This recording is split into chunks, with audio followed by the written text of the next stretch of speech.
जा सकते थे, एनजीओ के थ्रू भी कर सकते थे, तो राजनीति ही क्यों? देखिए, एनजीओ के थ्रू अलग चीज़ें होती हैं, राजनीति में अलग चीज़ें होती हैं। वो चाहे किसी गांव में नहरी पानी पहुंचाने की बात हो, कहीं कॉलेज उठाने की मांग हो, मुख्यमंत्री तक जो अपनी बात पहुंचाने की हो, एक आसान तरीका होता है। वो चीज़ें तो फिर मैं एनजीओ की बजाय अपने प्रदेश में रहते हुए भी कर सकता था, पर कोई काम जल्दी कैसे हो सकता है, बात है उस चीज़ की। तो आपको लगता है कि पावर के जरिए ज़्यादा? वो तो आपको ही पता है, पावर से काम होते हैं, बिना पावर तो कुछ काम होता ही नहीं। तो पिछली बार क्या रहा था, आपको वो कमियां आपकी? देखिए, पिछली बार कुल 15 दिन का टाइम हमें मिला था, हम लोगों तक नहीं पहुंच पाते, अपनी बात नहीं पहुंचा पाई। मेरे को तो तकरीबन जानते, पर मैं किसी को नहीं जानता था। आज हर गांव में युवाओं के साथ जुड़ा हूँ मैं, हर गांव में परिवार के एक पारिवारिक संबंध बनाए हैं हमने। वो चीज़ें हैं, 1 साल से मैंने वही काम किया है। वो चाहे कोरोना काल हो, कोरोना काल में भी तब तक तो अभी इलेक्शन कुछ है, क्योंकि जो कृष्ण हुड्डा जी थे उनका देहांत स्वर्गवासी हो चुके हैं, जब तक तो वो थे उनका स्वर्गवास नहीं हुआ था, तब भी मैं कोरोना काल में भी मैं लगा हुआ था। सर, मेरा एक सवाल है, जिस तरह के वादे किए हैं, यहाँ पे मंत्री दलाल भी बैठे हैं, और शिक्षा को लेकर काफ़ी यहाँ पे पिछड़ा था ये क्षेत्र, उसको लेकर आपने कुछ घोषणाएं की हैं, कॉलेज की हों चाहे दूसरी घोषणाएं हैं। आज आपने प्रत्याशी उतारा है यहाँ पे, और कितना ये जो आपके वायदे हैं वो धरातल पे पूरे हो पाएंगे? आपसे मेरा एक सवाल है कि जो आपने वायदे किए हैं बड़ौदा को, ये धरातल पे पूरे हो पाएंगे? देखिए, हमने 2 कन्याओं के लिए कॉलेज मंजूर किए थे जो शुरू हो चुके हैं। ये वायदे नहीं है, ये चीज़ जो है धरातल पे आ चुकी है। कल की कैबिनेट हमने वायदा किया था कि जनता बटाना कॉलेज को यूनिवर्सिटी बनाएंगे। पहली हमारी कैबिनेट मीटिंग थी, कैबिनेट में एजेंडा था। अधिकारियों ने कहा जी ये कोड उसका आचार संहिता का उल्लंघन है, आप नहीं कर सकते, इसलिए हमने उसको रेफर किया है। हमने कोई देरी नहीं लगाई, सारी कार्रवाई हमारी एक कार्य प्रणाली ये है कि घोषणा करके काम नहीं चलते, मंजूरी करके घोषणा करते हैं। और बड़ौदा हल्के के अंदर जो भी कुछ आपकी जानकारी में आई है वो हर चीज मंजूर हो चुकी है। विकास के कामों के टेंडर हो चुके हैं, ठेके उठ चुके हैं, काम भी आपको होते हुए दिखाई दे रहे हैं।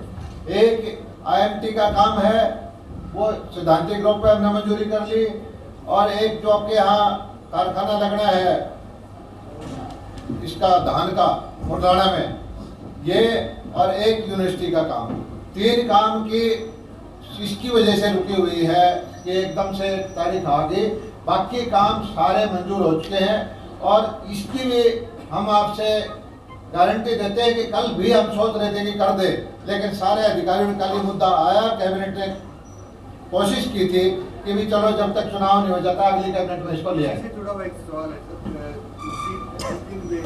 घोषणा हुई तारीख की, आचार संहिता लगी, 3 बजे आपकी पार्टी मुख्यमंत्री जी ने बहुत सारी घोषणाएं बड़ौदा को लेकर करने की बात कही थी, लेकिन वो चीजें सारी मंजूर, वो घोषणा नहीं थी, वो शिलान्यास थे। वो सारी चीजें मंजूर करके टेंडर लगवा के शिलान्यास के पत्थर लगवा के हम लेके आए थे।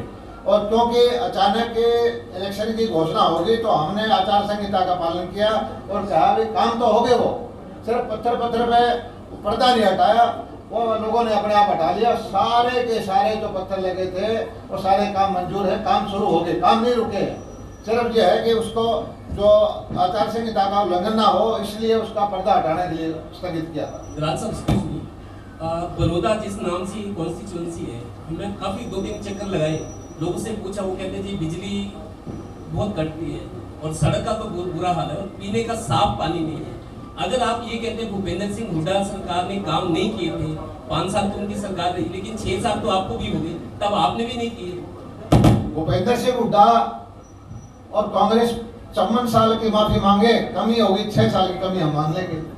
पहले ये बताया कि वो जो 50-60 साल तक कांग्रेस ने उसके लिए हाथ जोड़े कि हमने इसकी क्षेत्र की उपेक्षा की है, हमारे से 10 गुना उन्होंने ज्यादा की है, तो फिर हमें भी कसूरवार बना देना। लेकिन वो उन्होंने कुछ नहीं किया, और हम जब करने की कोशिश करते हैं तब वो कहते हैं कि तो वोट के लिए कर रहे हैं, ये इस चीज के लिए कर रहे हैं, ब्लेम गेम। एक चीज है, आज फिर वही नारा देने की बात करें, इलाके की चौधर की बात, अरे कहाँ की चौधर? वोट यहाँ का लेके और जाति वाद पे, इलाकावाद पे, गोत्रवाद पे, गांव के हिसाब से इस तरह की राजनीति करने का वक्त चला गया। आज 21वीं सदी है, पढ़े लिखे नौजवान है, सबको पता है, सबको अपना इलाका अच्छा लगता है। क्यों? अगर यहाँ एक्सप्रेसवे निकल चुका होता तो क्या गुड़गांव, सोनीपत, बहादुरगढ़ से अच्छा घोड़ा नहीं हो सकता था। सिर्फ एक सड़क निकालने की बात थी जो मोदी जी ने मंजूर की है, और आप देख लेना अगले 4-5 साल में गोहाना कहाँ खड़ा होगा। दलाल साहब, एक तो सबसे ज्यादा भाई आज का कैंडिडेट का मौका है। आप बताइए, आपने जितना काम किया है, एक और पूछ लो सर। चलो पूछ लो भाई। दलाल साहब बताइए कि पात्र आपने 300 करोड़ के काम करवाए हैं और आशा करता आप काम करवाएंगे, लेकिन एक शिकायत आप लोगों से, जी जितने नेता बाहर से आते हैं बड़ौदा को बड़ौदा बोलते हैं, 80% नेता को बड़ौदा ही नहीं कहना आता। भाई बड़ौदा है, बड़ौदा जरूर लेकिन रह की अंग्रेजी आर हो जाती है। अंग्रेजी में हिंदी बोला, हरियाणा में रहते भाई हैं तो बड़ौदा जरूर बोले। भाई हिंदी में तो बड़ौदा है, अंग्रेजी में बड़ौदा है। नहीं, मेरा हिंदी में बड़ौदा बोले, काम अच्छे में है, इसका आपको बधाई है। ठीक है, काम जरूर आप लोगों को कराएंगे। देखो आप तो एक चीज तो मानोगे कि इलाके के अंदर हमने थोड़े से टाइम में शुद्ध बुद्ध ली, सारे एस्टिमेट बनवाए, पैसा दिया, टेंडर करवाए, और हर जगह जो हमने कहा था आप लोगों की इच्छा थी, काम थे, सब जगह थोड़े काम शुरू हो गए। और इसको लोग कहते हैं कि इलेक्शन से वोट से जोड़ के देखते हैं, ये सही है। जितनी राजनीतिक पार्टियां हैं उनको ताकत जनता के मैंडेट से मिलती है, और जनता का आशीर्वाद हर कोई लेना चाहता है।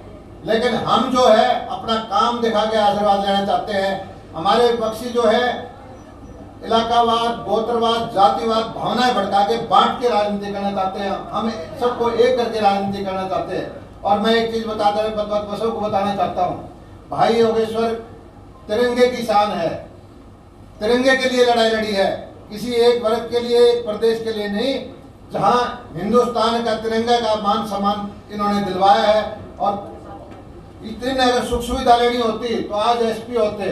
इनके अंदर एक भावना है कि मैं जिस भावना से मेडल लेने के लिए देश के लिए लड़ा, इसलिए इनके अंदर एक भावना है कि मैं इसी तरह से मेरा इलाका थोड़ा सा उपेक्षित है, पिछड़ा है, इसको आगे बढ़ाओ। और मैं इसको साधुवाद देता हूँ, और 100% निश्चित रूप से ये अपने जीवन में जिस तरह से मेडल लाने में सफल हुए, ओलंपिक हो या कॉमनवेल्थ गेम हो या दूसरे एशियन गेम हो, इसी तरह से इनकी जो भावना है कि बड़ौदा को एक नंबर का हल्का बनाने में, बड़ौदा को गुड़गांव के मुकाबला का, गोहाना को गुड़गांव के मुकाबला का शहर बनाने में कामयाब होंगे। मैं इनको एडवांस में बधाई देता हूँ, जीत की बधाई देता हूँ, विकास की बधाई देता हूँ। दलाल साहब एक सवाल है मेरा पॉलिटिकल।